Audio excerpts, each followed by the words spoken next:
முருக பக்தர்கள் முருகனை மட்டுமே நம்பி இருக்கிற அந்த பக்தர்களுக்கான ஒரு காணொலின்னு நினைச்சுக்கோங்க. பல மலைகளுக்கு நடுவில் அமைஞ்சிருக்காரு இந்த முருகன் கோயிலானது. அதுதான் இங்க சிறப்பு. இங்க உள்ள ஒரு முருகர் பக்தருக்கு 140 வயசு ஆகுதுன்னு உங்களால நம்ப முடியுமா?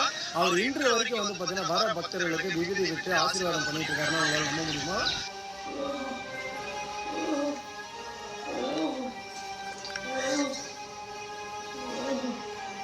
இந்த புகையில தான் அந்த ஐயா நம்ம பார்த்தோம் இல்லைங்களா 140 வயது அவர் வந்து அவங்களுடைய குடும்பங்கள் எல்லாருமே வந்து பார்த்தீங்கன்னா இதில் தான் வாழ்ந்துருக்குறாங்க.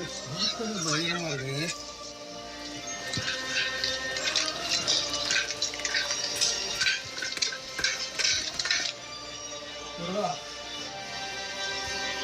முருகன் பிறந்த இடம் இதுதான். எத்தனை குன்றம் இருக்கும்? ஒரு 100க்கும் மேற்பட்ட நிறையா இருக்கு. அந்த குன்றுக்கு நடுவில் 140 வயசு